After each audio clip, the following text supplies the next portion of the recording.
Next question number 21 है specific rate constant is equal to rate of reaction when concentration of reactants are unity. हमारे पास जो specific rate constant है उसको के कह रहे हैं ये, और जो रेट ऑफ रिएक्शन है उसको आर कह रहे हैं। तो आर असल में के ए और बी के इक्वल होता है, और ये जो ए और बी होते हैं ये हमारे पास रिएक्टेंट्स होते हैं।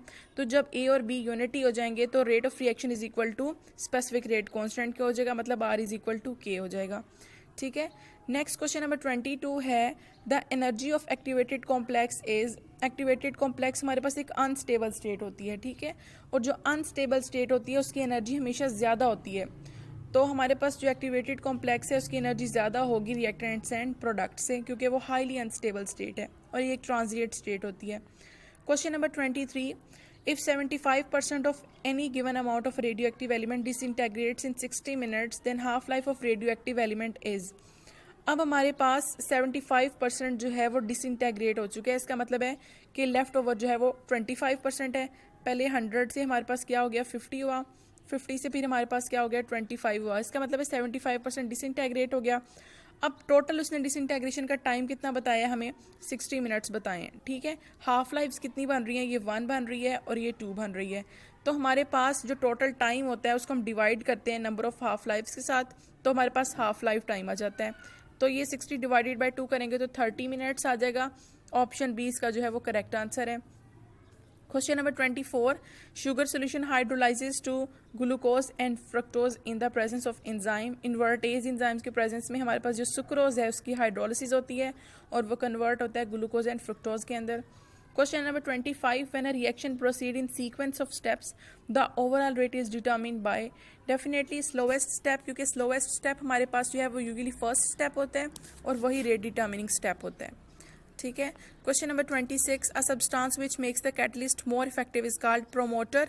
इनहिबिटर तो वैसे ही इनहिबिट करता है, रिटार्डर जो है वैसे ही रिटार्ड्स करता है, और हमारे पास जो ऑटो कैटलिस्ट होता है वो कैटलिसिस करता है बाय वन और more of products of a reaction, कि जो उसकी प्रोडक्ट्स होती हैं वही एज अ कैटलिस्ट होती हैं।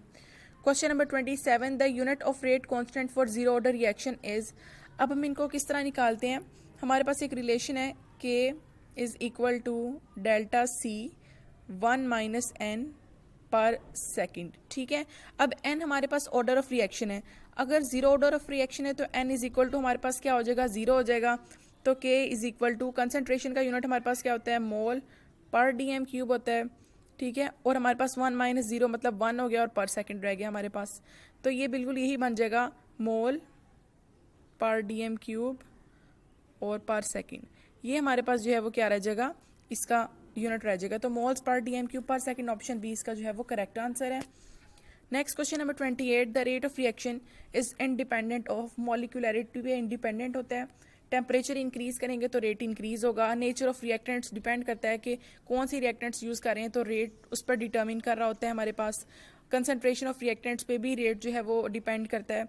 तो जो हमारे पास मॉलिक्यूलरिटी है बेसिकली ये रेट पे डिपेंड नहीं कर रही, मॉलिक्यूलरिटी हमारे पास ऑर्डर ऑफ रिएक्शन पर डिपेंड कर रही है। मॉलिक्यूलरिटी से हमें ऑर्डर ऑफ रिएक्शन पता चलता है, रेट ऑफ रिएक्शन नहीं पता चलता। तो इसका ऑप्शन ए जो है वो करेक्ट है कि rate of a chemical reaction is independent of molecularity.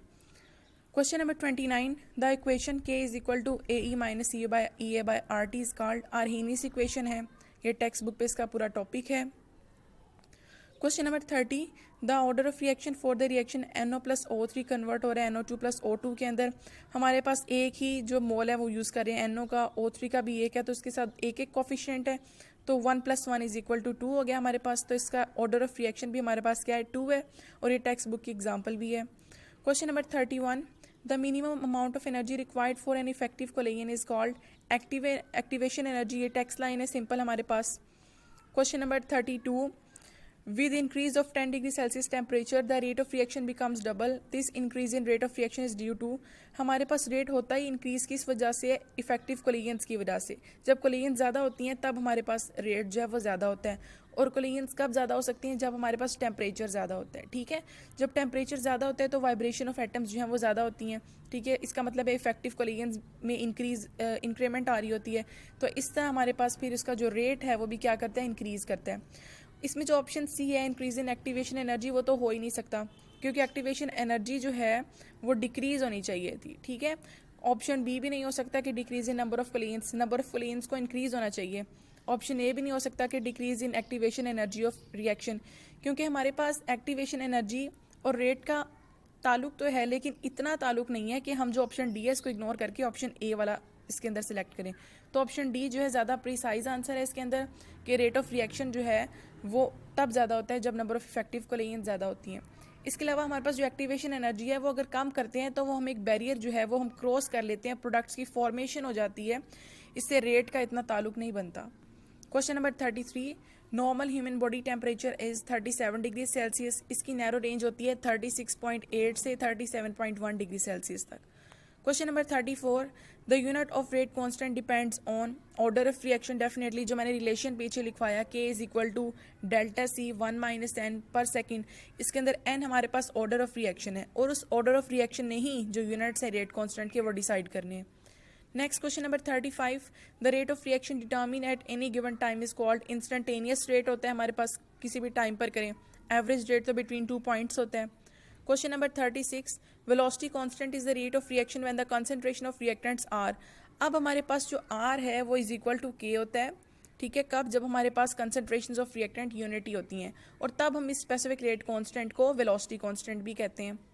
Question number 37, with 10 degree Celsius rise in the temperature, the rate of reaction becomes double. Definitely 10 degree Celsius, with every 10 degree Celsius rise in temperature, rate of reaction जो है वो हमारे पास क्या होगा? Double हो जाएगा। Question number 38, the enzyme used for the hydrolysis of urea is urease enzyme। ये हमारे पास टेक्स्ट की लाइन है।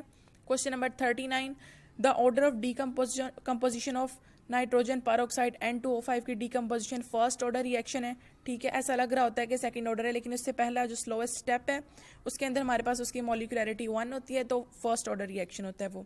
तो क्वेश्चन नंबर 39 का ऑप्शन ए है और ये भी टेक्स्ट की लाइन है। Question number 40, the half life of C12.6 is 5760 years. 100 mg of sample of C14.6 will reduce to 25 mg in। अब इसमें हमारे पास 100 से हमने 25 की तरफ जाना है, पहले 100 है, फिर हमारे पास 50 होगा, फिर हमारे पास 25 होगा। दो हाफ लाइफ्स आ गई इसके अंदर, तो हाफ लाइफ उन्होंने कहा है कि 5760 है, तो दो हाफ लाइफ्स हमारे पास क्या होंगी? दोनों को मल्टीप्लाई कर लेंगे तो हमारे पास आ जाएगा 11520। तो ऑप्शन ए इसका जो है वो करेक्ट आंसर है।